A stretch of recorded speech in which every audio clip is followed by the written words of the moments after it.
Welcome in. It's a Thursday morning on the Early Line. SportsGrid Network ready to rock and roll over the next 2 hours. It's Donnie Rightside. It's Joe Ranieri. We're 6-0 in the week on our best bets, which means, Joe, Thursday and Friday. Now, look, we're not going 0-2 and 0-2, which would still give us a winning week, but everything is gravy from here on out. You know what you don't have tonight, though?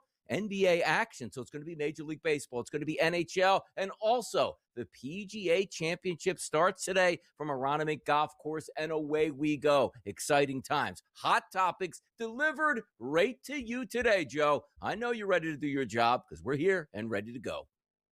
Yeah, first time we haven't had, an NBA playoff game, and it feels like forever tonight, Donnie. But listen, we've got Scotty Scheffler watch, Rory watch. We got a lot going on here on a Thursday as we get ready for this weekend. And also, don't open up a 3-goal lead in the NHL playoffs here expecting to win, because we'll get to that as well. But now, it's a Thursday. You might be up early trying to get some PGA action or just watching the show here. Grab that big cup. The hot topic delivered. Fresh for you right now. Well, Donnie, today I think we need to talk about the traveling circus known as the NFL. Because we have the tents, we've got the animals, and at this rate, we're only a few months away from seeing bearded ladies on the sidelines, it appears. Well, the NFL's 9-game international slate for 2026 just dropped. Let me repeat, 9-game international slate, and it's the biggest corporate cash grab in the history of professional sports. And it's not hard to spot a total disregard for the fans and the players with this one here, Donnie. And the biggest loser in maybe this entire global spectacle, how about them San Francisco 49ers, who, let's face it, have had a hard enough time staying healthy without having to navigate through 58 different time zones in a single season. They are going to Australia in week 1. Then, of course, they'll be back Mexico City, I believe, in week 11. They are going to break the record with over, 38,000 miles traveled this year. This is over 4 times the distance that the Carolina Panthers, by the way, will be traveling all season. So tell me again, Roger Goodell, how that is a level playing field. And kudos to J.J. Watt, who called it out yesterday as well, saying this is nearing the realm of a traveling circus as opposed to an occasional showcase. And he's absolutely correct. 100% correct, in fact. Even Kyle Van Noy from the Ravens said it best. Global expansion is all the suits care about because it means more money from YouTube, Amazon, pick your choice, and all the streaming services. They are ripping 9 home games away from the diehard fans in this country under the guise of growing the game. Give me a break. If you want to grow the brand, send the preseason games overseas, Donnie. I'm pretty sure the crowds in Melbourne and Munich won't know the difference between a starter and a practice squad guy anyway. But instead, the league is selling out the loyal fans who pay the bills here at home. I'm wondering, could you imagine if the English Premier League shipped a massive derby match here to Miami just to sell some kits? I'll tell you what would happen. The fans in London would burn the stadium down. But here, while Roger Goodell just expects us to smile and hand over our hard-earned money, while the 49ers spend the entire season dealing with jet lag and degenerative back issues.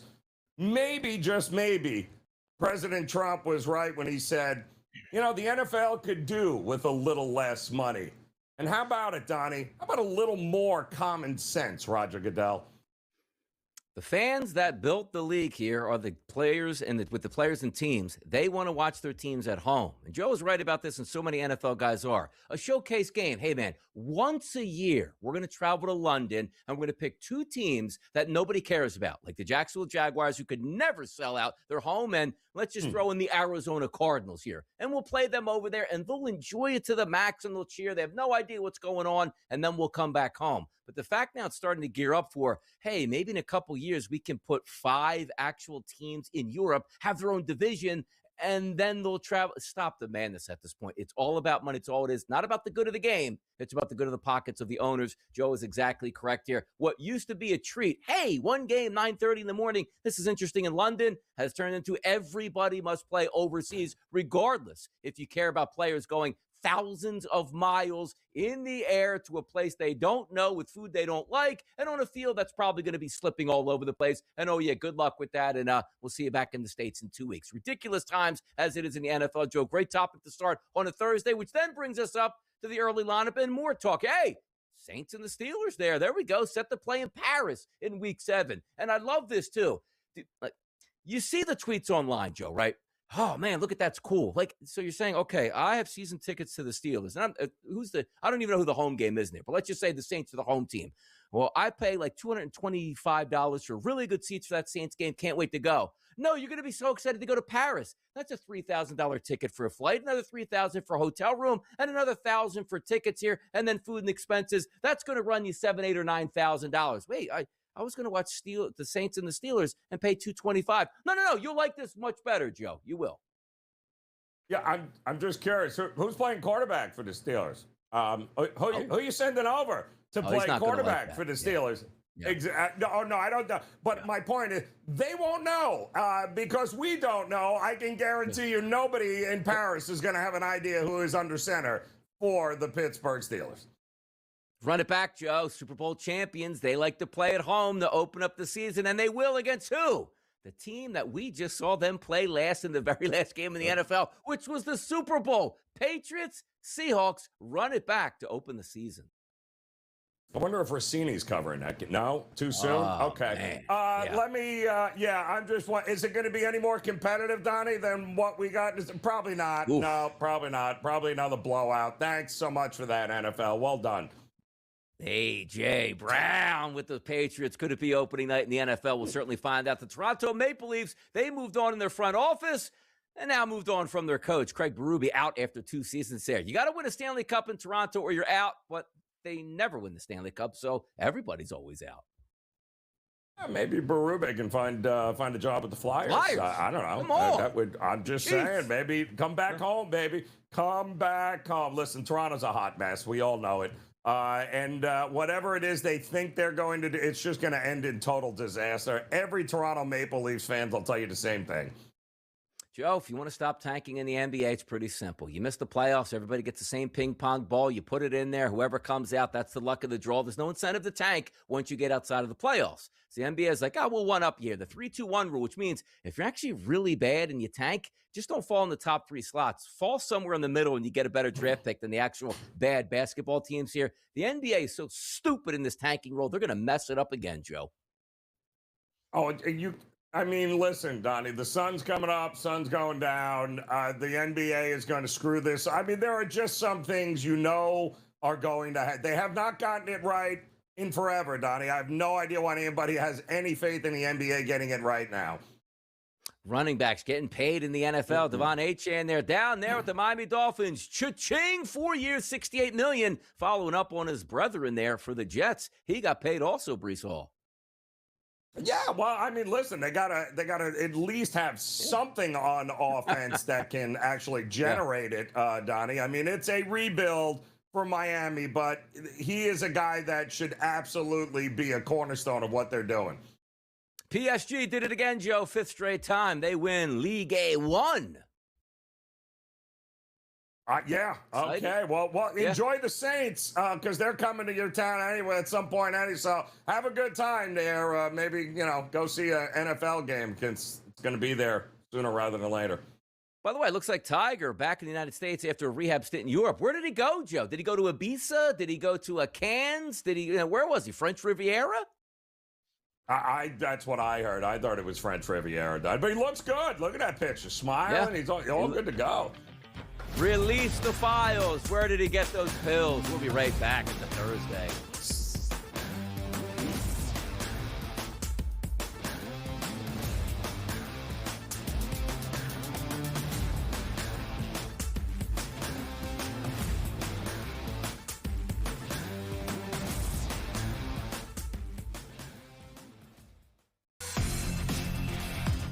go over the summer where there's drastic changes and gas drops down to $3 a gallon, $2.50 a gallon in some states, and then you have some of the price markets go down. You ride that momentum is what Joe's talking about. So if you say right now, which party will win the U.S. House, and you think it's the Republicans currently trading at 20%, you take them now, and if good press comes, that turns into 25% and 30%, then you have the option to cash out. Prediction Markets Edge, only on SportsGrid.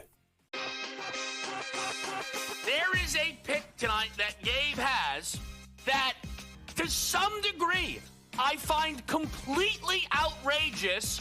Then I looked at it a second longer, and it might be a really smart angle. I like to test them a little bit. I like to test them a little bit. I like that a lot. Oh, okay, you don't know? You don't know this team name? You should. You're in the sports business. Game time decisions, only on SportsGrid. Number one, who asked for this? Nobody, but nobody asked for a bump up in the number of teams in both the men and the women's basketball tournament from 68, including the 4 play-in teams, to 76. By the way, it looks like it is a near-done deal. ESPN and ABC News reported this morning that's very close to being done. It could be announced by the end of this week. Newswire, only on SportsGrid.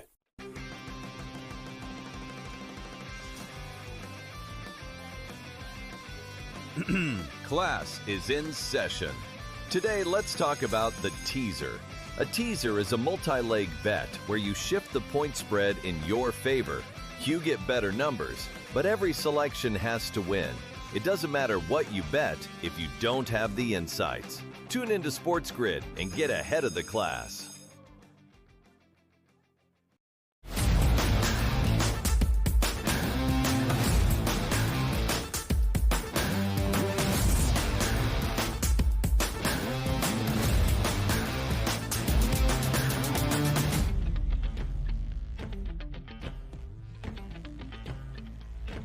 Spread lines you need to know tonight, particularly in the NHL. Why? Well, there's no NBA action. They're going to resume their games tomorrow night, so the NHL takes center stage. Game at 7 o'clock tonight, and a game at 9:30 p.m. Eastern. Let's go to game number 1, 7 o'clock. That is Montreal and Buffalo. Zambonis be damned. Let's get some goals in this. Maybe we get also a Game 7 as a possibility. Why? They come back to Buffalo, 2-2 series tied, entertaining series, 2 fantastic fan bases here, Joe. But we take a look at the lines. Opened up around a minus 120 price, still across the board, minus 120 price. Slight favor for the home team, Buffalo Sabres. The total listed between 5.5 and 6 depending on where you're shopping at now. Best of 3, home ice advantage, Buffalo, Joe. Give me a spread line tonight.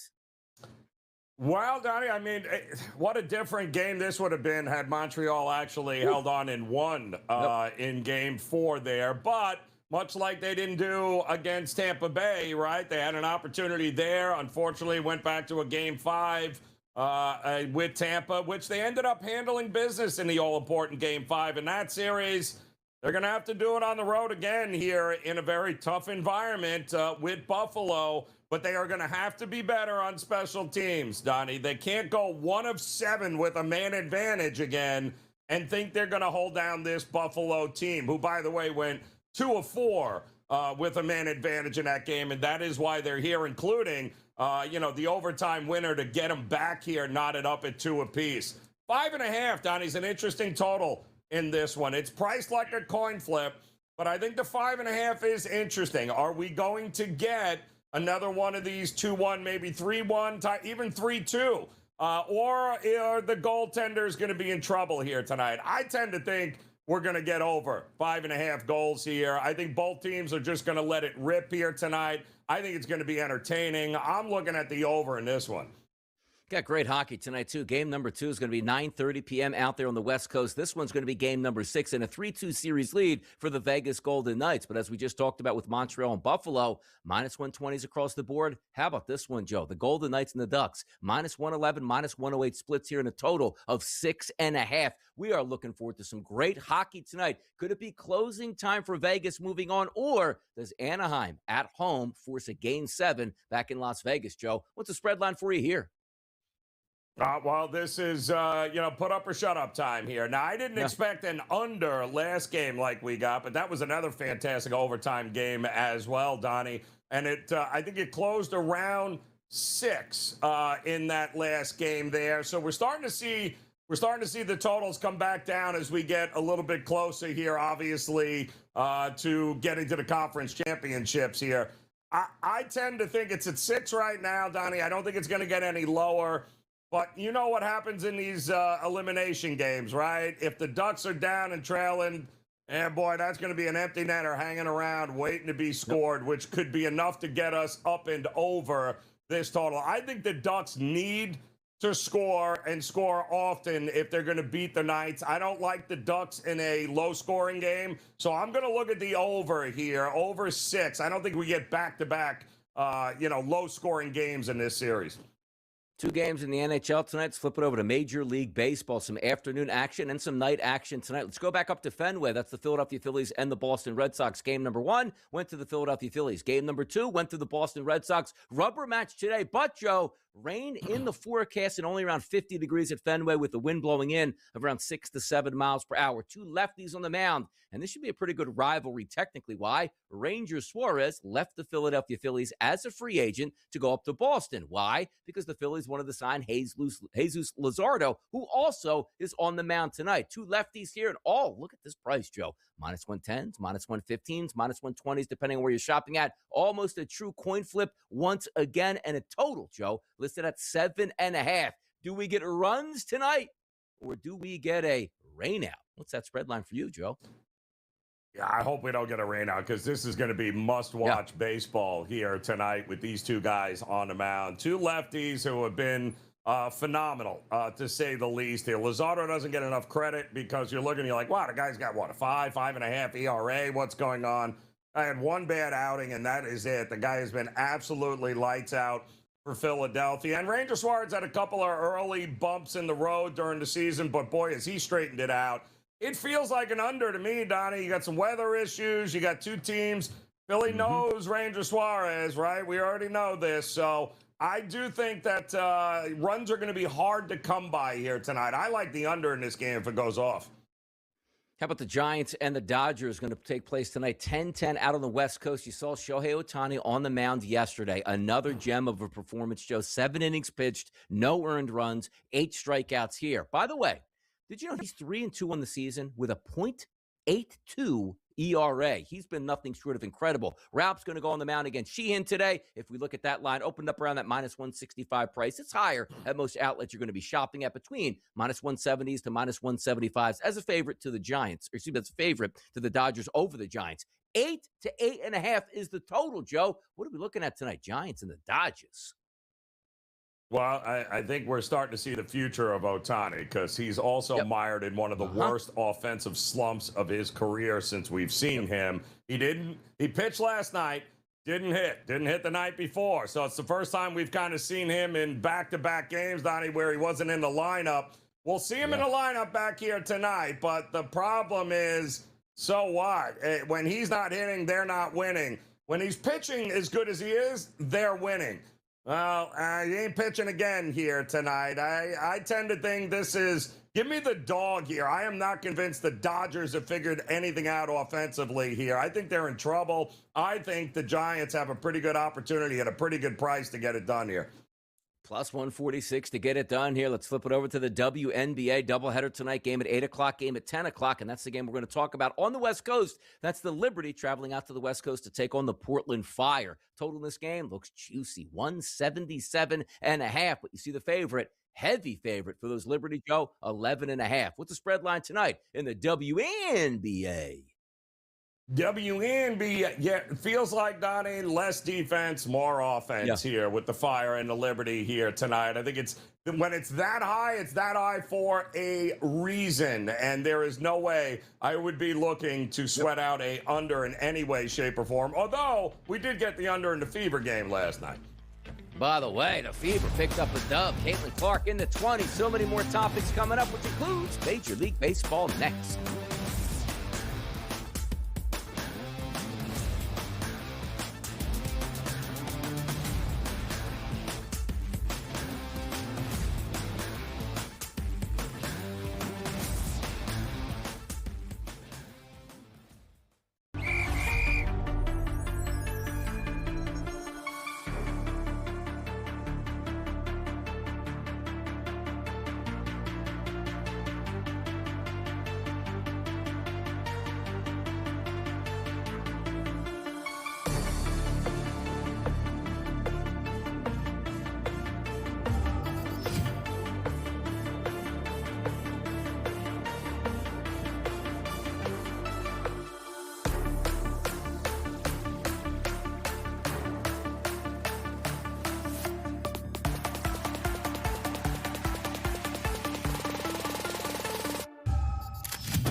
Let's get after it, people. You want Major League Baseball prospects, you come to the right place. Now, for me, if I'm not watching on a night-to-night basis, I don't know when these prospects are actually going to be coming up or playing their first games and how successful they are. But how about the Brewers? Do they have maybe the perfect name for a prospect here? Now, this really is the pronunciation isn't Jesus made, when quite frankly it should be. As I'm looking at the correct pronunciation, Joe, of the last name, it's Made. I think he should change that. Like sometimes, like, remember Vitaly Klitschko? It was like, all right, the first name is actually Vitaly Klitschko. But you want to be big in America, and we don't say Vitaly. We'd rather say Vitaly, so they just changed the name to Vitaly for a while just to get him caught on. This guy needs to go by Jesus Made. No? Perfect. Yeah, that would actually work out pretty well if they could do that, Donnie. Yeah. I mean, is that even allowed? How about that on a baseball card? I think that would be great. Yeah, I'm trying to, and by the way, it is Jesus, I want to assume, or is it Jesus? Have you ever heard the guy's name actual pronunciation? I have not. No, I don't. But we can get clarification for it. We can. And by the way, why is everybody that see that name and we just assume it's Jesus? Mm-hmm. Like, why don't we have any more Jesuses around at this point? Like, why not? Like, the last Jesus I knew was Jesus Shuttlesworth here. Like, why is there more Jesus? Like, don't you kidding me? A kid going to the NBA, his name is Jesus. We need that, don't we?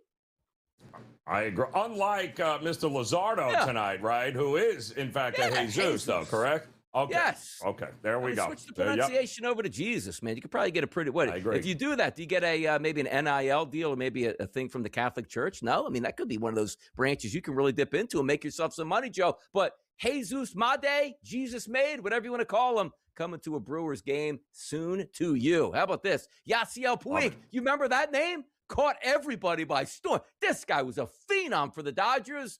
And now could face prison time when he's sentenced on May 26th. The Canadian Baseball League let him play anyway. Come on now. Come on, Yasiel.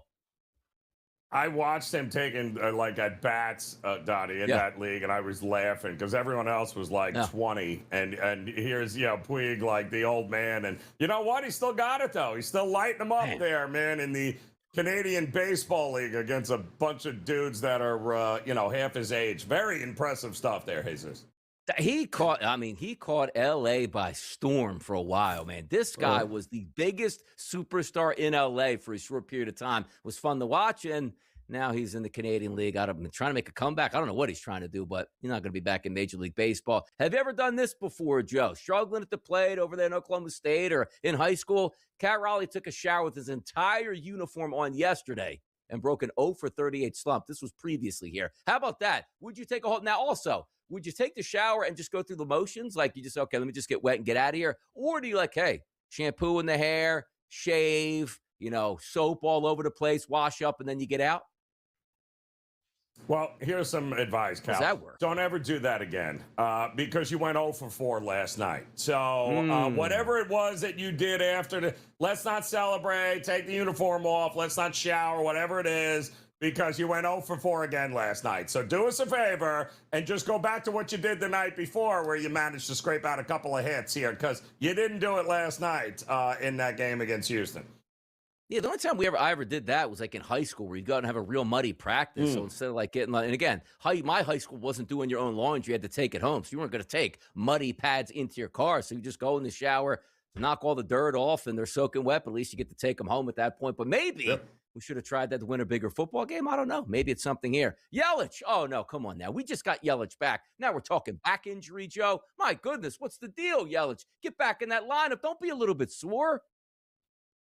I said it last night, yesterday, right? We were talking, and I was like, wow, I am shocked that he has not been on the shelf longer, because usually when he goes, it's a couple of months. It's 8 to 10 weeks, and I was shocked that he was back. So, and then sure enough, Donnie, he'll be gone 8 to 10 weeks when it's all said and done. But how about this one? You like this? And I don't know the details, but I'm going to assume the details the way Major League Baseball does it with their blackouts. Apple TV is showing the full Yankees-Mets game Friday on a billboard in Times Square, which to me, I was like, you know what does that mean? They're going to show it on the billboard in Times Square and nobody can watch it at their house because it's showing in Times Square. So you got to go to Times Square to watch it because that's what they want you to do. Probably right. Yeah, and I'm pretty sure nobody in Times Square is watching it either, Donnie. been to Times Square lately. Nobody in there is a baseball fan. So, yes, you will. Congratulations putting it in Times Square where most people aren't going to watch. But I can tell you this here, Donnie. Go out and get that subscription, though. Go out and get that Apple TV subscription. More subscriptions to watch more games that you should be able to see for free. Probably sue Major League Baseball. I was driving through Times Square, looked up, there was a game when I crashed. I won my money, MLB. How about Money that? back, We'll be back yep. after this short break. Topics rolling along. It's a Thursday, people. Let's go.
Max Fried has been sensational this year so far for those New York Yankees. That frontline pitching staff with Cam Schlittler here and waiting for Garrett Cole to come back, it looks tremendous. Oh, if they can just stay healthy. Oh, no, Max Fried here, Joe. Max Fried, above 3 ERA, exiting today with an apparent injury. Whenever you hear that, Joe, what comes to mind? Ouch. Yeah, not good. But the good news is that they've already got Rodon back. So, and I believe that, Cole will be a couple of weeks away. So if it's got to happen, I guess, okay, just, make sure he's available by the time we get to September. That's all I care about. Let's hear from the pitcher himself on exiting from the game with an injury. Go ahead. Max, can you just describe what you were feeling in your elbow that caused you to come out of the game?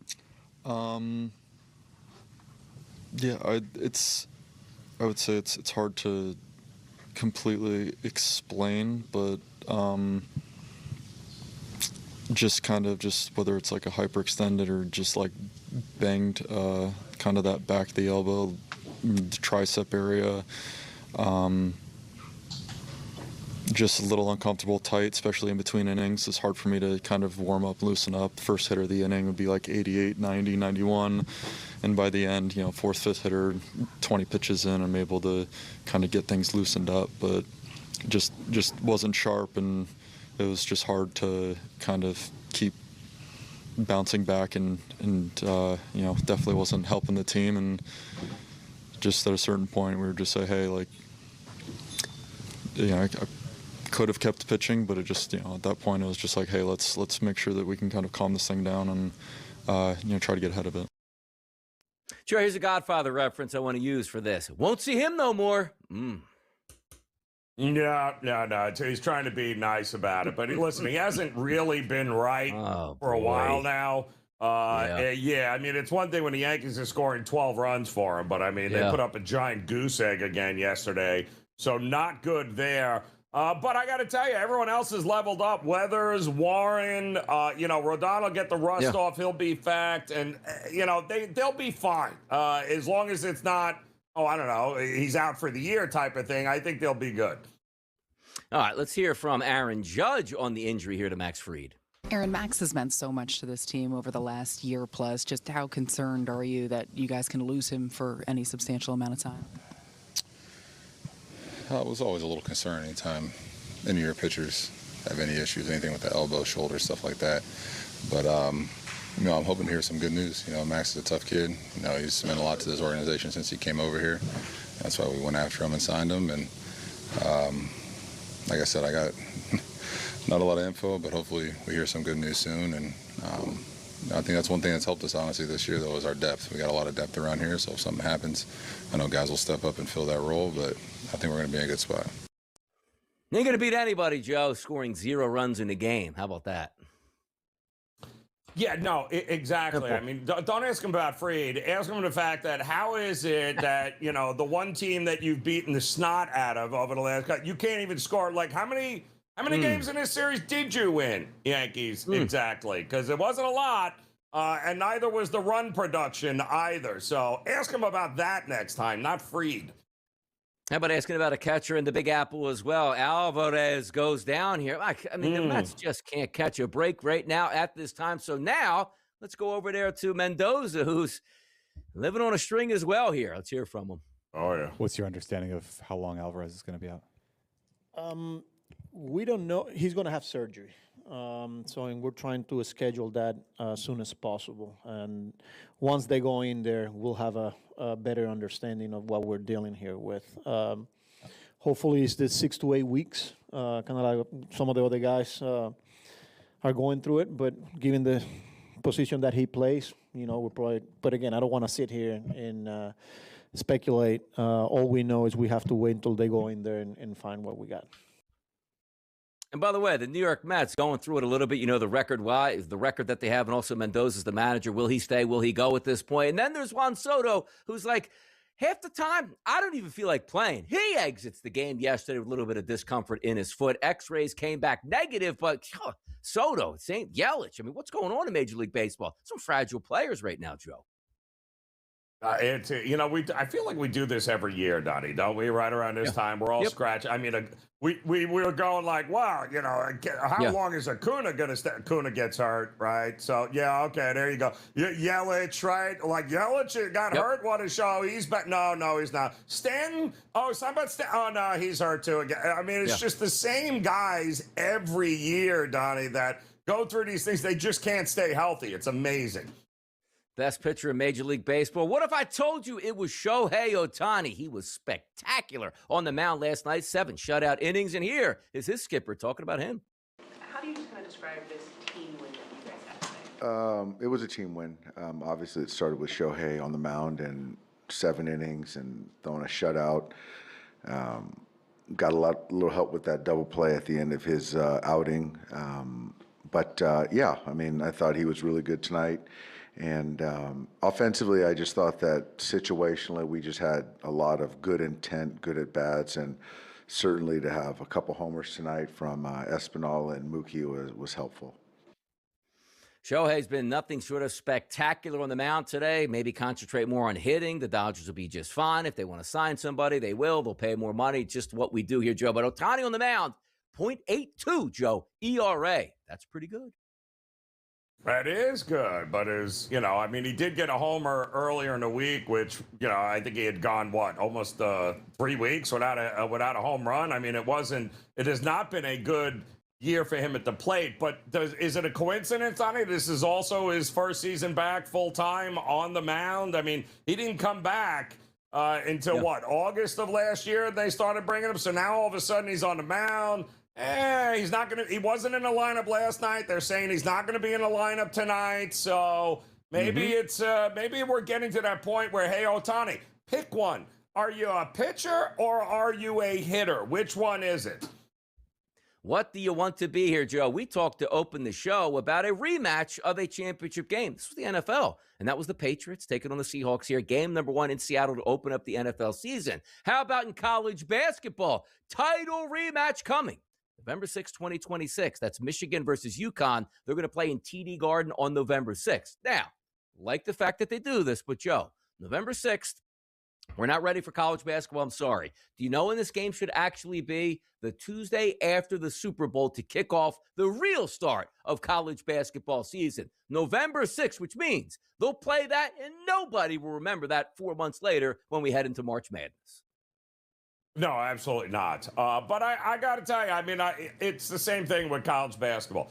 Early in the season, Donnie, with these tournaments and stuff, it's some of the biggest matchups that you will get before they head into conference play. They do it every year, you know, whether it's Vegas or it's Hawaii or all of the Bahamas. They have all of these great tournaments with all these big matchups. And really what they're trying to figure out is, all right, so like who's going to stay on the team and who's not.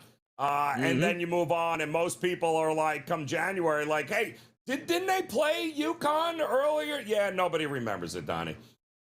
You know what else nobody's going to remember? Josh Giddey getting surgery there on his ankle. Should be ready for basketball activities coming up, Joe. But also, let's flip this one over. You know, like the NHL, it's like it used to be like 1 or 2 power plays a game. Now it's a penalty. You used to have to cut somebody's head off or draw blood to get a penalty in the NHL. Same thing in the NBA. Let them play, as they said with the Bad News Bears. Not the case. 11% more personal fouls called in-game in these playoffs. We don't want to see free throws, Joe. We want to see you earn it.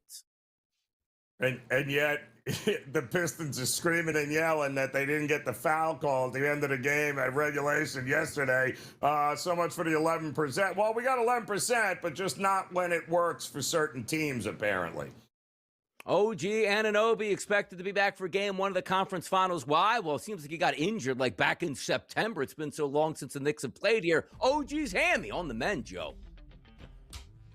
He'll be back. You got plenty of time. He'll be back. We'll be back. We'll be back. It's what we do. It's a Thursday. It's the grid. Let's do it.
Yesterday on this show for Best Bets, I said, I'm going to go Major League Baseball, Joe. I took a team total over 4.5 for the Marlins. They had that before you could blink and scored 9 runs in that game, and it was easy. Joe was like, you know what? I'm going to dip my toes in the water in the NBA. I'll take those Cleveland Cavaliers getting the points on the road. And early, it didn't look good. But as we know, it's the NBA and anything can happen. And the only thing I was upset about, Joe, the game actually went to overtime. Like, no, don't go to overtime. Win it there. But, Joe, the dog went to overtime where they typically die. The Cavaliers won, and you called it for another big-time W. Well, I mean, listen, even if they were getting 4.5, right, Donnie? I mean, the entire world was on Detroit. Nobody believed that, Cleveland could actually win a game on the road. Well, P.S., another one of those 12-minute stretches, it felt like, for the Detroit Pistons not being able to score when it mattered the most. Listen, Donnie, they were up by, 8 at the break. They were up as many as 15-9 with about, 3 minutes to go. And they got nobody to blame but themselves. It wasn't a call. Even if they would have gave them the call, they would not have covered the spread, Donnie. So Oscar Thompson's a 50% free throw shooter. There was nothing guaranteed. You lost it because, once again, your offense disappeared when it mattered the most. And kudos, 3-2. Now we'll see if they can win a game on the road here in a Game 6. Talked about James Harden yesterday on PME. Hey, can he get 20-plus points? He did that and more. Scored 30 points in the victory for the Cavaliers. And the Cavs now a 3-2 series lead heading back to Cleveland with a chance to clinch here. Let's take a look at some post-game comments from both coaches here. You hope it propels us, right? You hope it galvanizes us. You hope... again, we carry it forward, right? Like this is, that was a battle-tested win, against a heck of a team on the road. But you hope I think you build mental toughness with games like this. You build, thicker skin, all that. Calls going each way, balls flying out. I mean, it was chaos out there, but, our guys are seasoned. James helps. He helps a lot. He never, like I said before the game, never know if you're down 20, up 20. Just calm the whole time. You're going to have to choke the life out of this team, right? We're not going to go down without a fight. We're not going to go down without kicking, punching, grabbing, clawing. And that's just who we are. And we've been in this position before. And we were able to work our way through it. And I expect our guys to be ready mentally to go out and compete at a high level. You heard from the coaches now. Let's get some views from the players post-game, huh? This is new for me. So we keep talking about, I've only been here 2.5 months, you know what I mean? So the things that we were going through is all new, so learning how to be, in second option and feed and play off Donovan, when to be aggressive, when he has it going. Like last game, second half, he did some things that we haven't seen in a very, very long time, you know what I mean? So it's and he's capable of doing that every single game. So, finding when to be aggressive, when to be a playmaker and things like that. So, and then offensively finding what works for us, for me to be successful, to get guys, shots and open looks. So it all comes together, and I think we're building in the right direction. And throughout that process, there's going to be some, times where, we don't look as great. But I think overall we all got the right mindset of wanting to help each other be better. And, I think we're finding that as of lately. Yeah. I mean, tonight was tough. Tough loss. Obviously, we wanted to protect our home court. We failed to do that. Being up 3-2 is an advantage for them. It's first of 4 wins, though. We know that. We've had our back against the wall before. At the end of the day, I mean, if we can't win a game on the road, how far are we really going to get in the playoffs? How far are we going to get in this league? So, got to go win a game on the road. That's what we're going to go do. Got to win back-to-back games now if you're Detroit. If you want to survive in advance to play the New York Knicks. One more victory here for the Cavaliers, Joe. They will play the New York Knicks. How about that? Yeah, listen, it's and there's a big difference between Detroit winning and Cleveland winning because the Knicks in Madison Square Garden will become home court advantage. So this is if Cleveland ends up holding on. If Detroit wins and comes back and wins back-to-back games, then the Knicks will start on the road in Detroit. So it's a big game 6, I'm sure. The Knicks, well, are they on vacation? I'm not sure. When's the last time we saw them play a game? And it feels like a hot minute here. By the way, we're going to get a video or a picture of them down in Miami on a boat with jeans on and no shirts saying, hey, you know, we're relaxing, ready to go here. Don't do that. Boating. That'll put the curse. Yep, they'll put a curse on your franchise here. Talk about a curse on a franchise in hockey. That's Toronto Maple Leafs, man. Maybe get to a Stanley Cup, maybe try to win a cup because you're Canada and that's what you're supposed to do. Well, they're changing everything in their front office and now changing their head coach. Craig Berube is out after 2 years. Austin Matthews says, you know what? It wasn't my decision here. Now, let's go to the Leafs GM on the firing of Berube. All right, thanks everyone for coming down. I know it was short notice. Appreciate you guys coming out. I just want to start off by thanking Craig Berube and his family for their contributions to the Toronto Maple Leafs. I've got to spend some time with Craig. He's a great man, a very good coach. Did a lot of good things here. That's not lost on me. I told him myself I hope to lead with the same class and grace that he did in his time here. Moving forward, we felt like after reviewing the organization and spending some time in the facility and meeting with staff, we felt like this was the right decision on the path ahead. It was an organizational decision. It was not a verdict on Craig's coaching. I think it stands for itself. And we felt that this was the right decision at this time. With that, I'm happy to take any questions. I do like how they sugarcoat it, Joe. Like, the guy got canned after 2 years, and they're basically telling us, like, it's not his fault at all. Like, you know, he was really good as a coach. My first question was, like, if he was so good it wasn't his fault, why is he fired? How about that, GM? Yeah, please. It's just, it's a hot mess. The organization, I mean, one of the best organizations, well-run organizations in all of professional sports has completely turned into a dumpster fire. And congratulations, it's not getting any better anytime soon. Like, you can't outspend people. Like, you know, there's owners that, you know, circumvent salary cap rules, and we understand that. Like, Toronto is one of those teams that isn't like, hey, we're the Pittsburgh Pirates just trying to survive. They're like the Yankees of hockey, and they can never win. Things just aren't meant to be at this point right now, but we'll continue to roll on right here on the SportsGrid Network.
Let's roll, people, because we got hot topics in the NFL. Did you know, by the way, it's schedule day release, as if it's going to be like, okay, see the schedule. Okay, win, loss, win, loss, win, loss, win, loss. The NFL knows what they're doing. And even when they piss us off, we still talk about them. But some people, Joe, in NCAA football get upset as well. For me, I want expansion. But part of me wants expansion, Joe, because I just want the Bulls to absolutely die a slow, painful death that they absolutely deserve. Pro Football Talk put out a tweet yesterday. College football coaches want to expand the playoff to 24 teams. Now, when you hear that, it's like, I like that. But you understand also why coaches want that. That's job security. You ain't firing a coach that's making the playoffs here. It used to be back in the day, like, damn it, Joe, I got to be the top 2 to win a championship. Oh, I'm out of here in 2 to 3 years. Now it's like, boy, if I can get to the playoffs with a 24 team every other year, they'll never be able to fire me at this point. But ESPN doesn't want it beyond 16 teams. This is interesting. Yes, Donnie, that's exactly what it's shocking that the coaches want it. Of course they do. And it's right. It's very hard to get fired when you're a 500 team. You've lost 5 games a year, but you know what? You're the 23rd seed in the playoff. You're going to the playoffs. So very hard to get fired when you have that kind of success, isn't it, Donnie? It is. And again, you read that, it's like, oh, the coaches, of course they want that, as Joe says, because that's job security, making the playoffs. Like Mike Tomlin's like, hell yeah, if I go over 500 every year, they can never get rid of me unless I actually want to step away. That's why the college coaches want it. But again, once these universities and ESPN sees how much more money can be made by adding a couple more games, they will put it to 24. They will put it to 36. They will put it to 48. They don't care. As long as that faucet is running and money's coming out, they'll do whatever they want, whether or not it's actually good for the game, Joe. You know what's good for the game in the NFL? Putting games on TV that we all want to watch. And my goodness, if you are watching around Thanksgiving, whether it's the day before Thanksgiving now, the day of Thanksgiving, or Black Friday, they got you covered in the NFL. How about this? Sources, the NFL is putting the highly anticipated Chiefs at Bills game on NBC Thanksgiving night this year. How about that? Have your turkey, your tryptophan, fight it off, and watch this game. Yeah, you got what, like Thanksgiving Eve? Now you've got Thanksgiving, you've got Black Friday, we'll throw a game on Saturday. Yeah. Like, wow, whatever happened to like dangle the carrot, pull it away, make people want more? Now it's what, 6-7 days a week we're going to get bad NFL games on short weeks? Like, what are we doing, Donnie? Unreal. Like I do, the Black Friday game is interesting to me, but to be honest, the Wednesday night before Thanksgiving, which is going to be a game now, I don't think that's a day that and I'm older now, like back in college, younger, you're going out, you're tying one on, you're having some fun with friends, catching up before the holiday, and then you get Thanksgiving. I don't think we need that game, but you know what also, Joe? The Thursday Thanksgiving night game, I don't think we need that. I really don't. I love the early game. It used to be Detroit used to get blasted, but you're traveling, so you just checked in on the game. Now Detroit's good, and that's a fun game. The Dallas Cowboys, either you cheer for them or you cheer against them. That's great. That game winds up to about 7 o'clock. I'm so worn out on Thanksgiving night by eating so much. I don't need that football game. Because again, I like expansion to more games. I don't actually like the night game on Thursday night. I don't. Used to just be 2 games, Donnie, and we were all happy as could be, right? We were all, we go about our night. It was all good to go. We were all happy. Not anymore. More. Now, Wednesday night used to be for college football. Like, give us a MAC game or something. Like, you know what I mean? Give us a Wednesday night college game. We're okay. Yeah, we're all good to go. Now, all of a sudden, we got Wednesday. Now we got Thursday. All in a while, Donnie, we all know these games aren't the best on short weeks to begin with. But now you're going to give us more and more of that. And the Lions, always a staple, that early game on Thanksgiving. And again, looks like a good game. Barring major injuries, the Lions and the Bears on Thanksgiving Day, these 2 teams looking to win their division and make a deep playoff run. I don't mind that. Again, it's the early game. Tradition, Joe. Love tradition. That's tradition. Yeah, tradition is right, Donnie. Tradition would have been great if you just gave us a 12 o'clock game and a 4 o'clock game. Good, done. See you later. Bye-bye. We can all go to bed and wake up and get ready for Black Friday. But nope, got to get more and more with the NFL. Making things fair in the NFL, they don't care about that either, Joe. They really don't. How about this? The 49ers are going to travel, Joe, 38,000 miles this season. The Panthers, 8,000 miles. You have one team, Joe, traveling 30,000 1,000 more miles than anybody else. And if you don't think that's a big deal, go take a plane ride 6, 7, 8 hours, see how you feel, and then go play a football game a couple days later or a day later. Listen, if it's not some sort of power grid substation that they got to deal with, now they got to travel through 58 time zones this season. Whereas, by the way, the Carolina Panthers are a little over 8,000 miles traveled. David Tepper's got it going on, people. We'll be right back with hour number 2.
Hour number 2 in full effect on a Thursday. PGA Championship, by the way, in full swing, Joe. Let me just go and take a look at the leaderboard right now. How about an Alex Fitzpatrick? -2 through 4 holes here. Denny McCarthy, Aldrich Potgieter, Tom Hoagie, Stefan Jager, Tom McKibben. Names that, of course, you expect to be up on that leaderboard, but they're underway. We're underway. It's hour number 2. The hot topics will keep coming. And also, understand this. Kevin Walsh is going to join us next year, talking some of those great NBA matchups that we have coming down the line.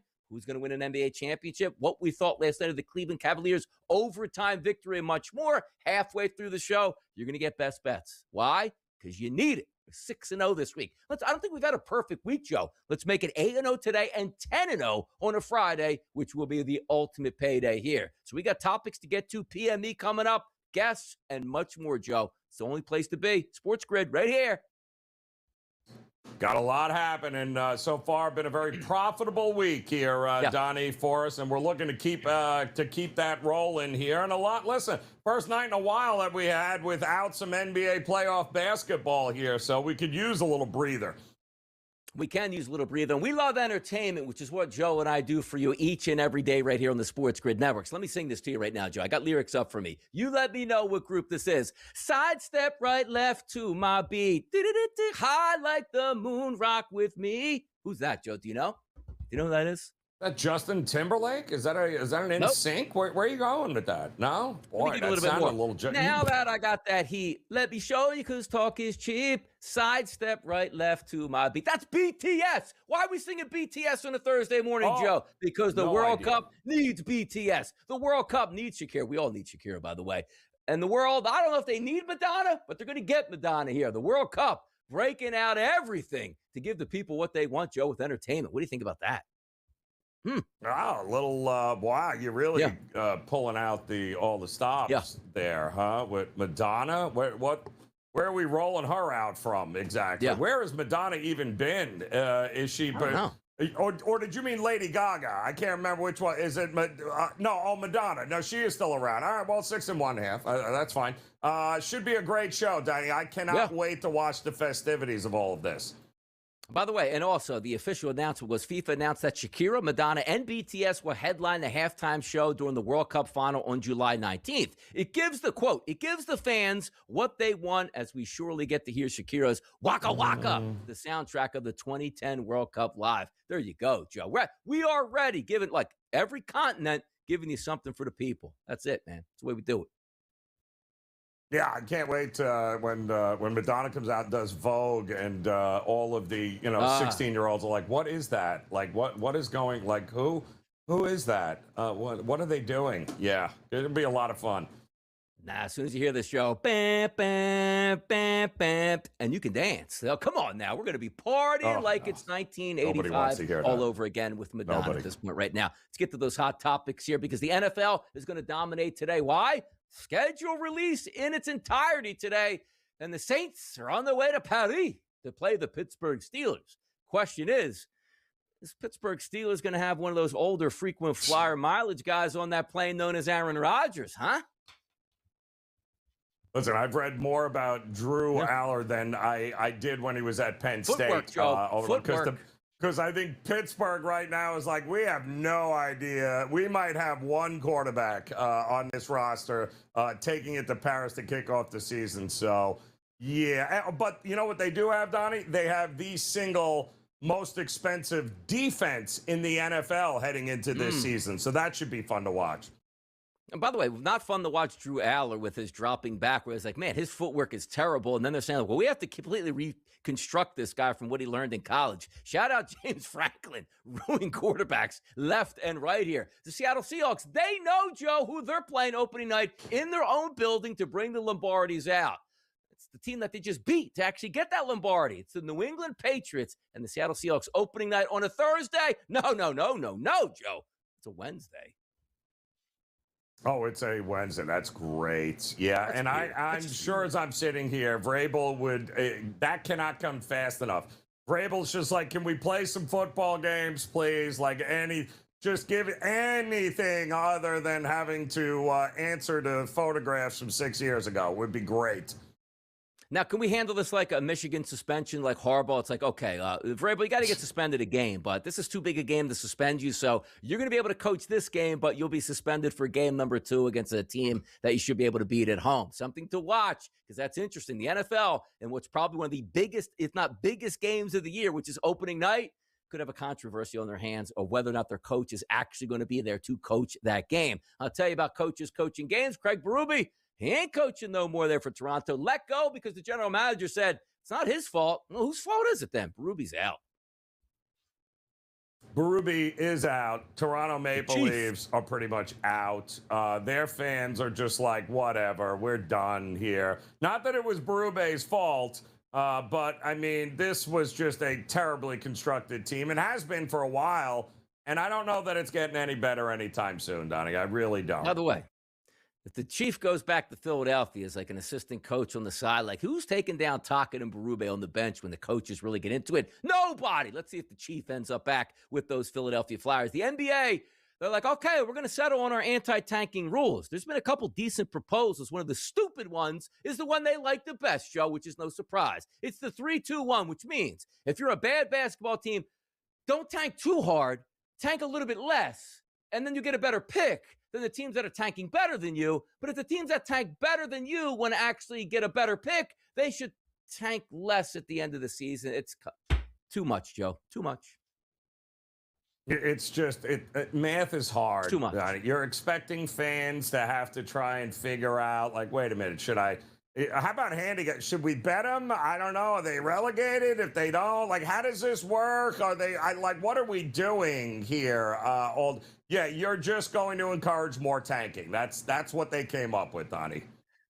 I'm going to ask Kevin this next as well. Is the source of the NBA where you have to tank because, like, the salary aprons that you get? Like, if you just had free agency like the NFL, and let's just say, I don't know, max contracts were 3 years in the NBA. Wembanyama comes up, and he goes, man, I really want to be on the Spurs. And the Milwaukee Bucks go, we cleared out cap space that we can pay you $40 million a year more than you can actually get in San Antonio. Does that cure tanking at this point? Because you can actually get stars as opposed to some of these lower level teams. Like, nobody wants to go to Milwaukee and play. You know why Giannis went there? He got drafted there. Now he's like, this place stinks. Get me out of me. Heck, Damian Lillard went to Milwaukee. He's like, this place is, I go to practice. I play PS5. Get me the hell out of here. Maybe that'll fix tanking at this point here. Devon Achane, he ain't tanking. Even if the Dolphins are, he got paid, Joe. Big money. And kudos to him. I mean, listen, they got to have somebody that can actually create offense on the field this year. So why not? Because they're not paying anybody else. So, well, they're still paying Tua for the next few years. But outside of that, Donnie, I like the signing for Miami. They'll have 3 wins all year. Ligue 1 title goes again to PSG. That's Paris Saint-Germain, Joe. Exciting times out there in Paris. By the way, they're getting the Saints in town to take on the Steelers, and PSG's winning. Yeah. Look at that, France. Go ahead. That's hilarious. Yeah, I mean, congratulations here.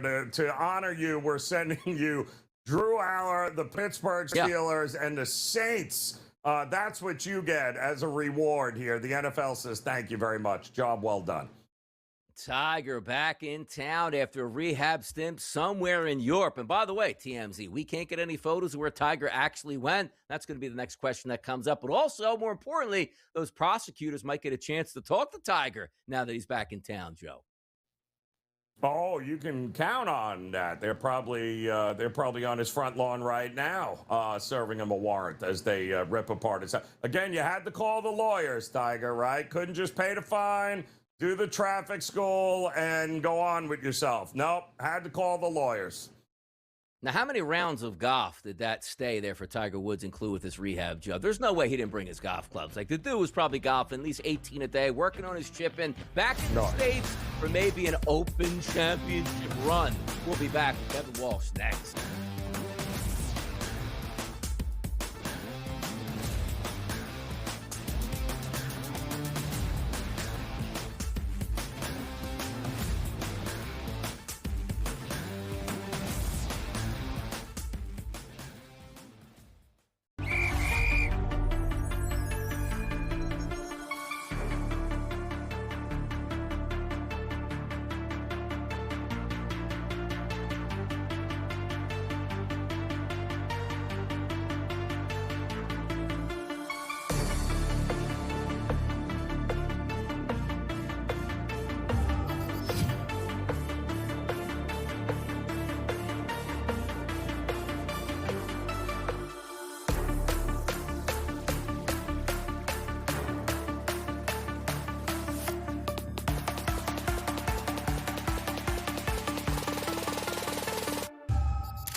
Thursday on the Grid, topics are hot here. Even if we don't have any NBA action live on the hardwood tonight, that doesn't mean the topics are stopping now. It's Donnie Wright at Joe Ranier. We welcome in the host of Game Time Decisions, 6 p.m. Eastern, right here on the SportsGrid Network. It's Kevin Walsh, back and ready to attack today.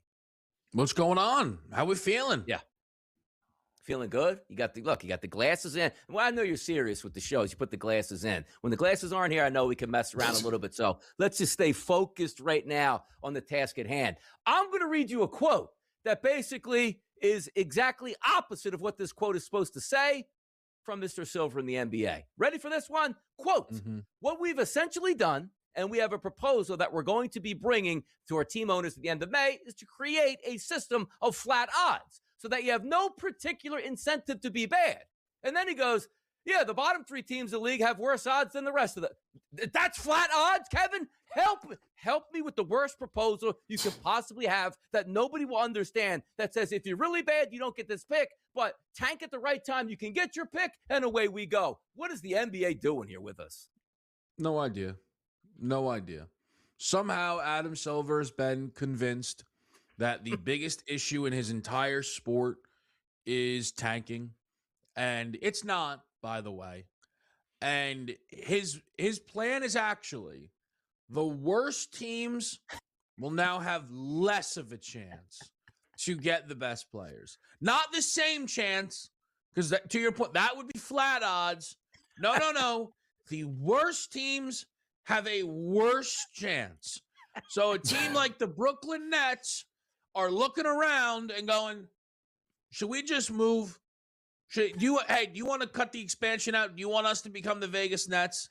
Because what are we supposed to do? Like it's so bad. It's so foolish. And it's complete. But sometimes it feels like Adam Silver's too online, right? Or he's just listening to too many different shows where it's like, oh, they're complaining about tanking. Can we get people to complain about player health and back-to-backs then? And then Adam Silver can address the actual issues going on, or no? It feels like, and again, we've been saying this, I feel like college basketball, Kev, with NIL and the amount of money, we might be seeing less and less of those, guys coming out after their freshman year, may opt to maybe stay in college a little bit longer. So the real difference makers that could change an organization, this year was an anomaly with the amount of players that are coming out. It might not be like that again next year. Yeah, considering that the Wizards had the worst record and they have Trae Young and Anthony Davis on the roster, and the Pacers had the second worst record, and that was because Tyrese Halliburton was out for the year, and the Jazz had the 4th worst record, and they have Jared Jackson Jr. and Larry Market and Walker. Yeah, but by the way, Adam, the teams that you're most annoyed with all plan on winning next year. All of them. Yep. What's going to happen is there's going to be a team next year, I'm not even going to name a team, who's going to suffer a massive injury, and it's going to completely ruin their season. And in today's game, you get a gap year. That's what we do usually, right? And Silver's plan now is, instead of having a gap year, right? That is now my biggest problem. Apparently what the Pacers did is the biggest problem, except most people were rooting for the Pacers when the lottery came around because people thought what they did was smart.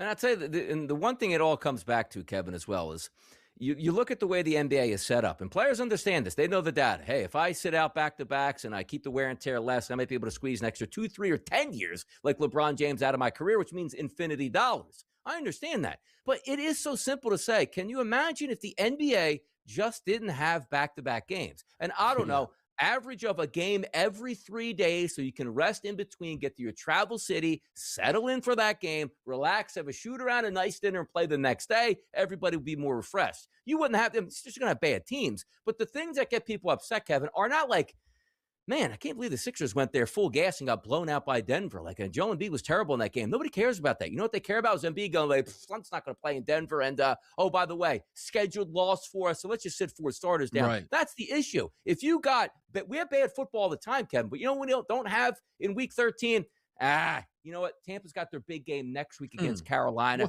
Throw this game to the Eagles as a scheduled loss, and let's really focus on the next game. Well, don't worry. That's coming now because the NFL is too dumb and they can't get out of their own way. So enjoy the backup quarterback games because guys need rest now because the schedule is completely too long. Here's the thing for the NFL as well, right? Or the NBA, excuse me. There comes a point where you just have to be willing to have tough conversations and say what's best for our game, not tomorrow, but 10, 15 years from now. Donnie, I know for a fact, I don't know if you've agreed, Joe, has said that the NBA should start their season on Christmas, right? And I certainly refer to it as the start of the NBA season. The NBA should actually look into that being the start of their season because the NFL, again, is going to basically start running into March. Like, that's where we're headed, which means nobody's going to know the NBA's on until the literal playoffs begin. Like, and we're leaving this space. We come in, right? I've done the shows. We come in, it's July 19th. Donnie goes, hey, everybody, dog days of summer. Hopefully we can make it through these 2 hours. Yep. And the NBA is just leaving. Play basketball during that time, guys. Yes. Play basketball during that time. That's ridiculous. Oh, but what about the Olympics? Who cares? Send Tyron Stokes to the Olympics and 4 of the other guys on Purdue. I don't care about the Olympics anymore. It's irrelevant.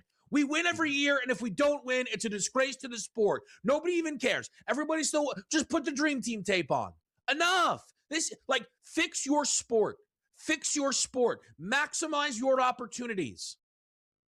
By the way, Joe, Kev hits the nail on the head with this. It's so simple. In the summer, when kids are off, why is that not basketball season at this point? I love baseball. You throw in the NBA Finals in late August before Memorial Day, I'm guaranteeing over the summer there is massive ratings. And all I ask for, Kevin knows, is put the eyeballs on it. You start the NBA after football season ends, everybody gets invested in it and are ready to go. But as he points out as well, we're just wasting away the regular season, turning it on late. Why not just put it on in the summer? Game Time Decisions. You get these hot topics with the correct responses. So make sure you tune in tonight, 6 p.m. Eastern. The boys will get you ready to go. And we will be right back.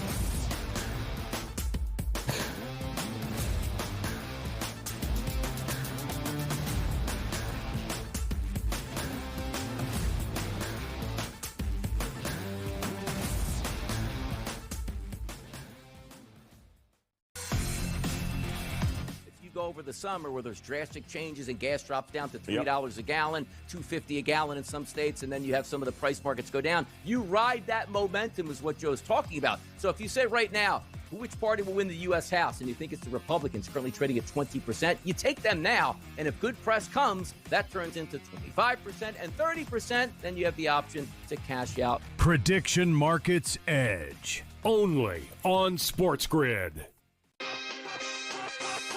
There is a pick tonight that Gabe has that, to some degree, I find completely outrageous. Then I looked at it a second longer, and it might be a really smart angle. I like to test them a little bit. I like to test them a little bit. I like that a lot. Oh, you don't know? You don't know this team name? You should. You're in the sports business. Game Time Decisions, only on SportsGrid. Number one, who asked for this? Nobody, but nobody asked for a bump up in the number of teams in both the men and the women's basketball tournament from 68, including the 4 play-in teams, to 76. And by the way, it looks like it is a near-done deal. ESPN and ABC News reported this morning that's very close to being done. It could be announced by the end of this week. Newswire, only on SportsGrid.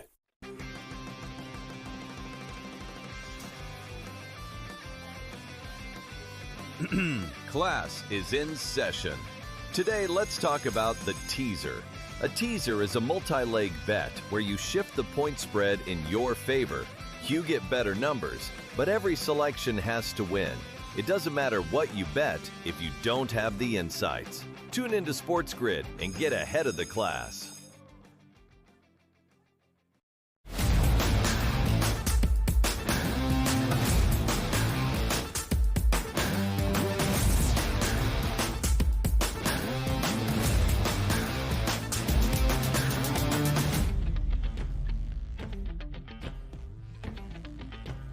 Oh, those hot topics. They don't stop. It's fun in the morning. It's a Thursday. It's the grid. It's the early line. It's Donnie and it's Joe. It's just how we get down. Now, in this segment, you know you love it, people. We got some best bets coming your way in just a few moments, but still some of these topics. How about from Front Office Sports? They sent out a tweet, Joe, this morning, I believe it was. Yesterday. Chicago Fire FC's new $750 million stadium will be named McDonald's Park.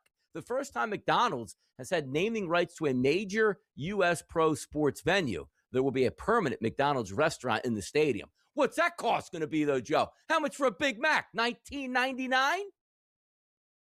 And it's going to be the same Big Mac we could have got for, I don't know, $10 now, I think, Donnie, down the street. So, yeah, nothing, unless there, is it a different type of French fry they're giving out there? Like, I don't know what the allure is here. I really don't.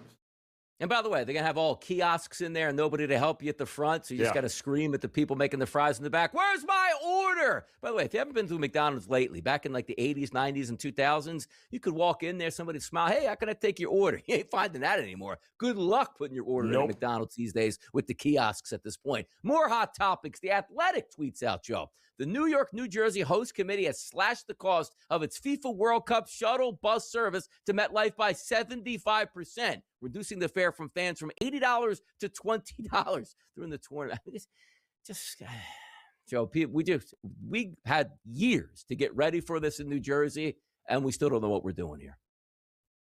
No, still not a clue, Donnie. It's amazing to me. It's like everyone sees Cash Cow coming up. Nobody has any idea what to do or how to. You know, they're not even trying to sell it where it's just got blatant cash grab written all over everything they're doing here with this. You know what the easy, simple solution is? FIFA goes, we're going to put the World Cup final at MetLife Stadium here. Awesome. It's built to drive through and park and go in. And FIFA goes, trains, not really good to get there. We don't want anybody around the stadium parking. It's going to make it impossible. Good idea. Let's go do that. How about this? Open up the parking lots, park there. We don't have any of these issues whatsoever. Congratulations, FIFA, making it hard on everybody. But now, Joe, let's get to what the people want. Fade the public. What is it? Oh.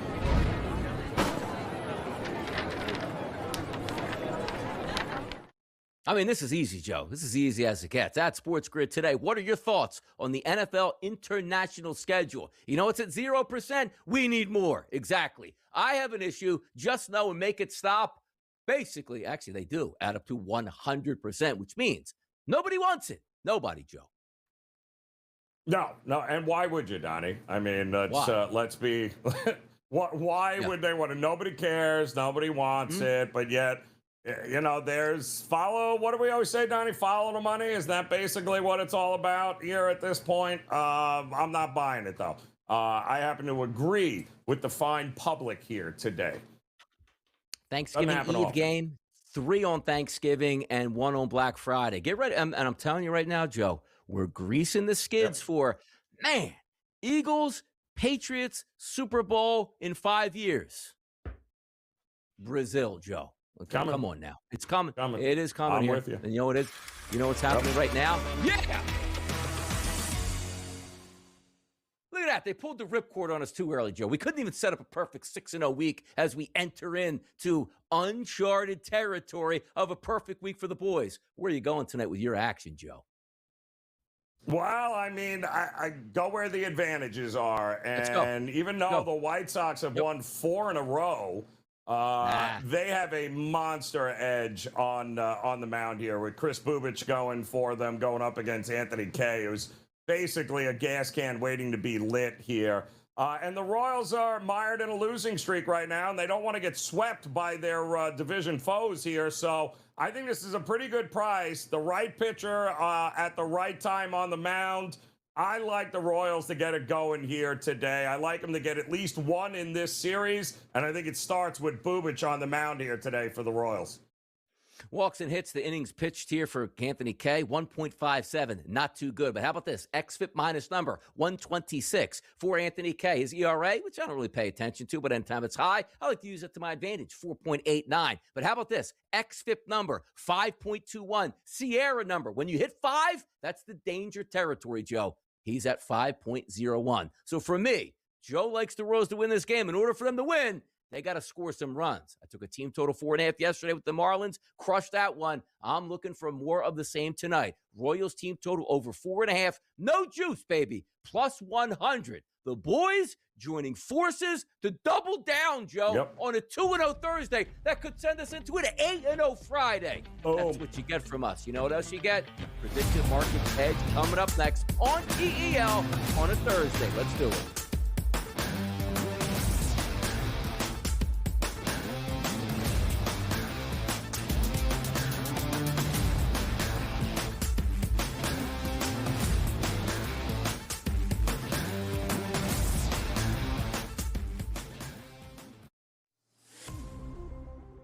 At the end of the day, LeBron's going to have to put that team on his back.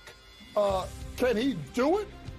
I don't know if he could do it for a 7-game series. Can he give you like 2, oh my goodness, LeBron at 31? Yeah, I think he can give you a couple of those games. But it's about the other guys that have to step up. Pro basketball today, only on SportsGrid. Let me understand this, Joe. Are we going to have any broadcast games on TV anymore? It's all streaming? You got to pay to watch here, folks. That's just the way it's going to be, one way or the other. And I'm sure this will satisfy, the FCC looking into the coercion that's going on here with the NBA NFL broadcast rights? Yeah, this is all par for the course, I think. The Early Line, only on SportsGrid. All these idiots out there sounding off on Tiger right now. See, it's so easy to go after a guy that's hurt. He's hurt. Whether you call it whatever you want. He's got a little bit of an issue he's going to fix. Okay? They're attacking. Attack. Why don't you all shut up and let him go do his thing? He had to leave the country to do it because of privacy? That's nauseating to me. Outspoken with Dan Cilio, only on SportsGrid. Now, I see him 15th, 16th, somewhere in that ballpark, and I think that makes sense, Donnie. I don't see him in the top 10. I really don't. I mean, when you look at, let's say, 11, 12, 13, 14, 15, you start going into that, teams like the Cowboys or the Vikings or the Chiefs, and, could they take a flyer? Prediction Markets Edge, only on SportsGrid.